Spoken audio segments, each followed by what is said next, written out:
Because this is the game that the left plays, Tucker. It's linguistics, right? It's like saying Planned Parenthood. Should you Planned Parenthood, Tucker? Of course you should. It would be great if we could all Planned Parenthood. But they're not planning parenthood. They're aborting babies, right? They've killed 18 million plus black babies since 1973. This is what the left is good at, playing with words when they're doing the exact opposite behind these organizations.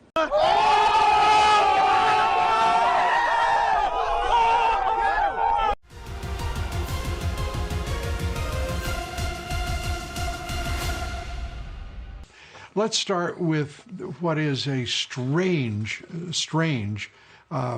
almost psychosis on the part of the left-wing media, and that is to demand a president continue to denounce hate groups as he's done for more than 4 years now as a candidate and as a president. Your thoughts? Stranger still is the fact that we have so many hate groups running amok that are actually burning and looting America. And they are not demanding, as the president mentioned, for Joe Biden to denounce those groups. People across America have no idea who the Proud Boys are. Everybody knows exactly who Antifa is. I've had my own confrontations with Antifa, violent confrontations where they stalked me out of a restaurant, threw eggs at me, threw water at me. That must have been scary for you. Tell us what happened. Yeah, so we were eating at this restaurant, and there was a group of 4 individuals that were bearing the Antifa decal all over their clothing and on their backpack. So we recognized they were in Antifa, and they instantly recognized Charlie and I, and they were whispering amongst themselves, looking back. There was quite some distance between us. They were on the opposite side of the restaurant. But we didn't think anything of it. They recognized us, we recognized them. I guess they sent out a bat signal, if you will, to the local Antifa chapter, and they all came within 20 minutes. There were about 25 to 30 protesters outside on the streets. What do they want? What are they protesting? Just us being conservative. You're not allowed to be a conservative thinker and eat breakfast publicly, apparently. We've done nothing. We said nothing. I think the restaurant owner was shocked. At that moment when they realized that their friends had arrived, they shouted at us in the restaurant, calling us Nazis and fascists. And I said, do you realize I'm a black woman? You're calling me a Nazi. I said, are we not allowed to eat here because we're conservative? And we walked outside of the restaurant pretty quickly, and then they were barricading us. And fortunately, the police must have seen them assembling a crowd very quickly, and they created a barrier between us and them. This is an all-black police force, all-minority police force, so it was a jarring sight to see because, as you guys know, Antifa is a white gang. So what you're seeing here is, first and foremost, deja vu. 2016 election strategy from the Democrats to just continually and repeatedly try to smear and libel him as a white supremacist with absolutely zero proof, less proof in 2020 after he's had an outstanding time in office approaching all of the issues that black Americans have been facing. You know, he just rolled out his Platinum Plan for Black America. And I'm here today to announce a brand new plan to deliver more opportunity, more security, more fairness, and more prosperity to black communities. We call it the Platinum Plan. Platinum Plan. And that's a contract with black Americans, and it's going to be something that people talk about for a long time to come. If you vote Republican over the next 4 years, we will create 3 million new jobs for the black community,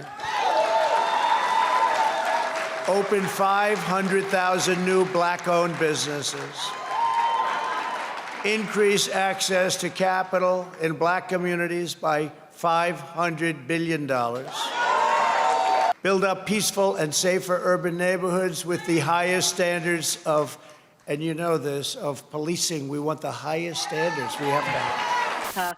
You know, he went after all the things that were wrong with the crime bill of '94 and reversed them with criminal justice reform. So it's bizarre to me that they're running this play again and expecting different results when America, I believe, is much more aware of the fact that this is a leftist tactic and it's not going to stick. And it is curious that the left-wing media continues to try to bully this president. And I use the word advisedly because they're backed up by some of the biggest corporations in America. This business of fake news, the president has done a great service to the nation in pointing out that these outlets are fake and fraudulent and vicious. But the left unsaid too often is the relationship they have to their owners, whether it be Amazon's Jeff Bezos and the Washington Post, whether it be Comcast and NBC, whether it be AT&T and CNN or Walt Disney.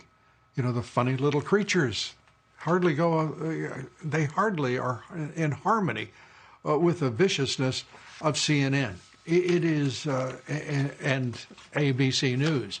It's really remarkable how few people are paying attention to the ugliness of corporate America and the amazing power they hold over our major corporate media and the lengths they're going to intimidate this president, to block him, subvert him, and even overthrow him. Google, by some measures, the most powerful company in the world. All information flows through it. They're against you. They don't want you reelected. Can you get reelected if Google's against you? So, you know, I've been hearing that about Google and Facebook and Twitter. Yeah, that's right. I won. They were totally against me. I won.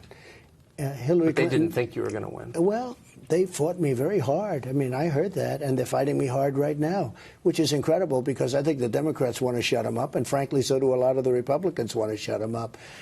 If you look at Twitter, I have millions and millions of people on Twitter, and it's, you know, it's a very good arm for me. It's great social media, but they don't treat me right. And I know for a fact, I mean, a lot of people try and follow me, and it's very hard. I have so many people come up, they say, sir, it's so hard. They make it hard to follow. What they're doing is wrong and possibly illegal, and a lot of things are being looked at right now. But you're right, Google is very powerful.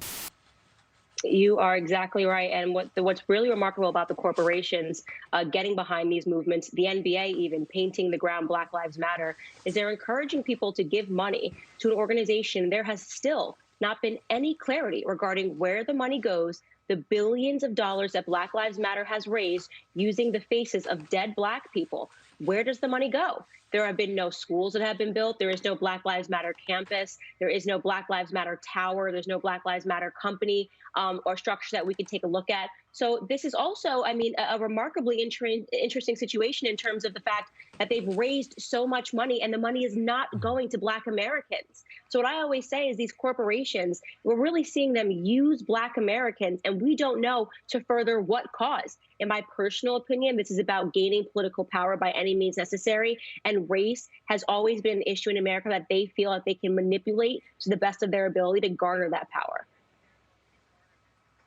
But what does the Black Lives Matter organization actually stand for?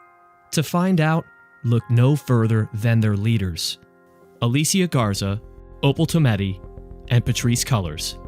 Here's Cullors in a revealing 2015 interview.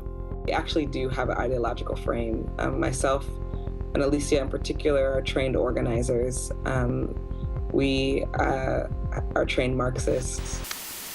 Black Lives Matter. It was stunning to hear the vice president ape a very disturbed and, well, I think misplaced FBI director in saying that Black Lives Matter is not an organization. I'll tell you what. Somebody's got to do something about Antifa and the left, because this is not a right-wing problem. This is a left-wing. This is a left-wing problem. White supremacist. Antifa's an idea, not an organization. Oh, you got to be not kidding. militia. That's when clearly it is. And it is a national organization. In part, it's international. Not much of an international presence, but enough to make it international. I think the damning thing here is that this vice president saying that, and Christopher Wray in saying that, means we're not going to have an investigation of Black Lives Matter, which we know has been the foundation and the driving force behind so many street riots, vicious vandalism, and arson in many cities, Democrat-run cities across the country. Your thoughts about the need for that investigation and why it's not taking place? Correct. And I'll add to that by saying calling Antifa an idea. It wasn't an idea that chased me out of that restaurant on a Monday morning and threw eggs and water at me. And when you're talking about them failing to acknowledge that this is an organized cell of terror, domestic terrorists in our country, Black Lives Matter, Antifa, what they're really doing is trying to accept everything that they're doing. As anger and frustration is boiling over in cities around the country over the death of George Floyd, President Trump today is saying the United States will designate the group Antifa as a terrorist organization. And here's the most important part, Lou. Who's whose neighborhoods are they rioting and looting and burning down? Black Americans. That is the irony. They go into Black American neighborhoods, they take away Black American jobs, Black American industries, and they do it all in the name of somehow saying that they're fighting against racism. So yes, I think what they're doing is they're setting the stage because they view, in my opinion, for Democrats, Antifa is what Ku Klux Klan was, back during the Civil Rights era. This is their terror arm, right? They expect them to go out on the streets and terrorize individuals while they stand behind in suits and pretend that they don't know that it's going on, and they know perfectly well what is going on. And Blackout, your new best-selling book, is it your judgment now that we're going to see a significant shift in Black Americans moving from the Democratic Party to the Republican Party for this election? For this election and beyond. And I'll tell you what, I think the Democrats know that. What we're seeing today, my husband always says with the left, they seem like they're going so crazy, but what it really is the last squeals of a dying animal. So someone said to me today, this is just a guess, a prediction, we'll find out if it's true in about 20 minutes, but that Biden may try and push the president to say Black Lives Matter. Do you think Black Lives Matter, Donald Trump? What should Trump say if he says that? I think Trump should talk about Black Lives Matter as an organization being separate, and he should ask Joe Biden back whether or not he believes that the rioting, that the looting, that the burning down that has taken place in Black communities because of Black Lives Matter, the organization, which is really just a bunch of white liberals, right, white elitist liberals in blackface that are putting millions of dollars into this organization to watch Black communities burn. I know it. I know what'll calm me down. My new Harry Styles meditation tape. We dip our toes in the cold, wet sand. Nice.